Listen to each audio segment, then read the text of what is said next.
Hey, Kate, thank you so much for joining me on Misunderstood. How are you?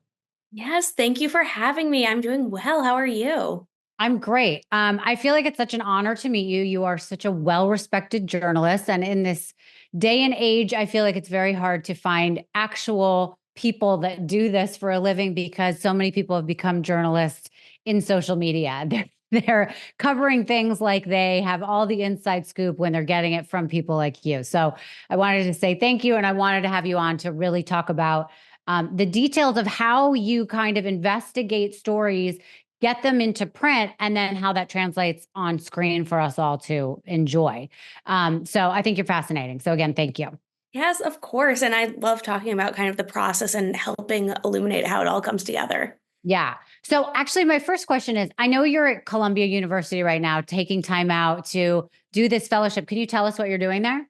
Yes, I'm doing the Knight Badgett Fellowship right now at Columbia, which is a fellowship for business journalists where we basically go to Columbia Business School for a year. And it's an opportunity to kind of learn all of the wonky details about accounting and statistics and economics. And I've been reporting kind of on businesses, but mostly for a non businessy audience for the Right. last 10 years. So it was a chance to really go deeper and learn those hard skills, but also to meet a bunch of different people and kind of learn about how all of these people see business and see the world. So it's been a really interesting time, and I've been really loving the chance to kind of go deep on these hard skills that I did not learn in college because I wanted to be a writer and I never thought about being a business writer until it kind of ended up happening that way. Yeah, business writing is such a different thing. So I worked at Bloomberg News for many years. And what I found is there were two different ways to go about like having that job. You had to learn television and news, but then you also, the facets of what goes into breaking news and what goes into a story and the facts and being first and all that stuff. And then business is totally different. You have to, there has to be stuff about the company and the scandal that goes involved or like hitting their numbers or, it's just such a different ball game. So it is difficult. And I don't think people realize that. But people that are consuming entertainment news, it's just the dirty details that they care about, I think. So how did you get into wanting to be a writer when you were younger? I was someone who I always loved writing. I loved reading so much. I think pretty much my entire career can be based on the fact that I just love to read. And in college, I majored in history. I was someone who loved that because I could read, I could write, I could read all these archival sources. But when I was graduating, I wasn't sure what I wanted to do with that degree necessarily. So Yeah. I wanted a job where I could write every day, which ended up being an intern at Forbes magazine. So that I really ended up loving that. But I wasn't someone in college who was super involved in the school newspaper. I wrote an advice column. I wasn't someone who was doing these deep dive investigations who knew that that was going to be what I wanted to do with my life. It was Mm. more the writing and love of writing and research came first, and then reporting kind of followed that. So you're known as now the senior features correspondent at Business Insider. Can you talk about how you got that job? Yeah, so after college, I was at Forbes as an intern for a bit. Then I went from there to Entrepreneur Magazine, where I ended up reporting on franchises. So that's a lot of reporting on fast food, but other franchises and franchises in general.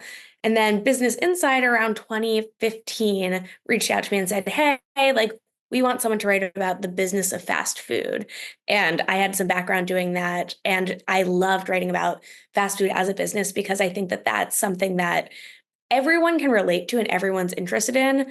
I think you understand, having worked at Bloomberg, that all of these companies, there's so much inherent drama and interesting stories there. But Mhm. I think that for a lot of readers, it doesn't feel super immediate to them or it doesn't feel relevant to them. And fast food, it's one of those business stories that does feel relevant to everyone because people can be like, okay, I don't care that much about the CEO or like, what does inflation mean to me?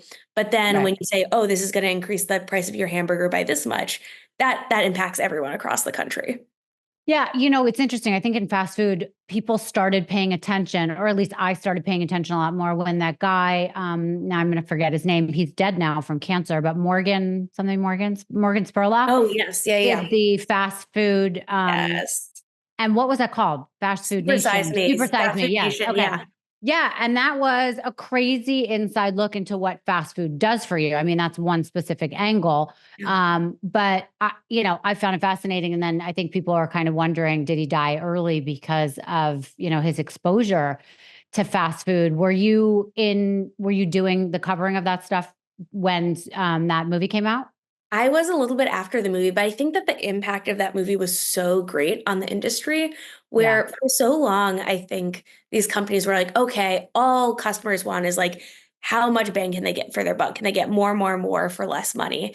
And then that movie came out, and people were like, actually, this is really bad for us. Like, maximizing how many calories we can get for the least amount of dollars is actually harmful. And like, that is not a good deal. That is a bad deal for us in an entirely different way. So when I started reporting on fast food, it was a bit more of like, okay, how do we win customers over while Mm. not just making it really, really cheap to consume a ton of calories? And I think that they're still trying to figure that out. It's interesting. I mean, in the pandemic, all of these places just stopped serving salads. And I think that they still haven't brought back the salads at a lot of places because it was everyone added salads to the menu in part to be like, oh no, we can be a healthy choice. Yeah. But it's this interesting balance where these type of companies, they have customers who say they want to be healthy, but in reality, do they actually want to be healthy? And I think that it's a difficult business decision to distinguish what people say they want versus what they really want. Do you think I'm just curious, do you think they're really catering to people that don't, that cannot afford going out to regular, to supermarkets and spending that kind of money and, going out to eat? I mean, are we talking about a much more low economic group of people, or is fast food catering to everyone and just trying to make it edible? And that's why they're putting so much sugar in, because you get addicted to it.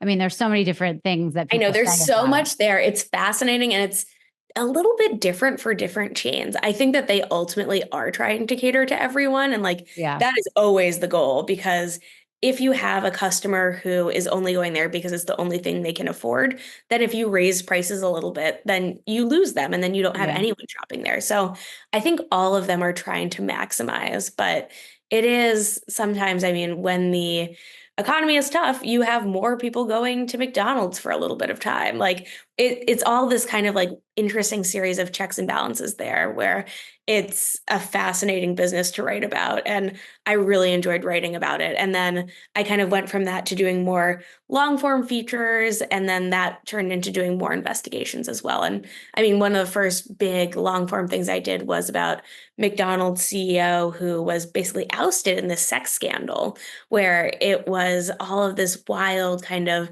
behind the scenes stuff that you expect for a company that's a little bit more hip than McDonald's, but Right. it's happening. It was such a wild story.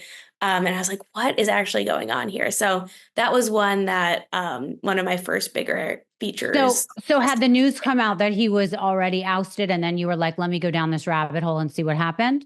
Yes, and that was kind of he was ousted very suddenly. Hmm. And then months later, he was ousted for kind of inappropriate relationships with one woman. And then months later, it came out that there had been other women at McDonald's that he had been having kind of exchanging sexual messages and photos with. Hmm. And one of the women apparently had received kind of preferential treatment as a result. So it was I kind of just talked to everyone I could. I think that there were still, I would love to revisit that story because I still have questions about what exactly happened. But Hmm. among the people I talked to his former girlfriend, the CEO's former girlfriend, to be like, what happened here? Like, what was this guy like? And just something I always enjoy in reporting is trying to understand the human motivations behind these decisions, especially when they're inexplicable or bad decisions. So just being Right. like, why would someone who has his dream job blow it up in this manner? Yeah. Well, I mean, I think from a very surface level, answer of that, it seems common. I hate to even use that word, but people with a lot of power think that they can get a lot away with a lot of things. And also that power becomes, I think, intoxicating to them. I don't know what this guy looks like. I don't know what his past was, but I'm assuming that he went from one level of being a dude, to like a Yes, CEO of a exactly. company with a lot of money. And I don't know what he looked like, but his bank account probably looked good to a lot of Yep. people. And therefore he could entertain different people that he couldn't have before, maybe. I mean, that's simplifying it a lot, but that's what sounds like happens in many of these situations. And they think that they could get away with stuff that they eventually can't. So Exactly. yeah, it becomes interesting. I just want to go back to the fast food stuff for 1 second because I'm fascinated by it. I go to fast food chains because I have a 12-year-old daughter. And when I pick her and her friends up at school, they want to go to different places. And what I have realized is that customer service does matter. I've actually said it out loud because when I go to Chick-fil-A, I feel like it's a completely different experience than going to a McDonald's or even a Dunkin' Donuts. Do you know what I mean? And Dunkin' Donuts is a franchise and maybe Chick-fil-A is too. I don't know. You would know. But so I do think that's made a big difference. I don't love the food at Chick-fil-A, but I'm like, we're going to go there because it's run like a real restaurant. Like I've pulled the manager over before, not in a drive-through, but like in a place. And I'm like, you run this place like superb. It's amazing. Chick-fil-A is such an interesting case study because it is actually because of how its franchise model is. And it's different than other chains like McDonald's is franchise, Dunkin' is franchise. Chick-fil-A is franchise, but each franchisee can only have one location. So in a lot of ways, it is more similar to a mom and pop restaurant, like a normal independent restaurant, because that franchisee, this one location is their entire job, making sure everything is run right and making sure kind of everyone acts in the way that they're supposed to act. And like customer service is such a big thing for Chick-fil-A, and they're able to, like, I'm sure every restaurant chain would be like, wow, I wish our employees were kind of so consistently polite. But you can't really make that happen when you're a franchisee who has dozens of locations and you're not in stores every day. And you aren't paying your employees that much. Like, people are not going to be that on it if they don't feel like someone is paying attention to them, and they aren't being paid that much.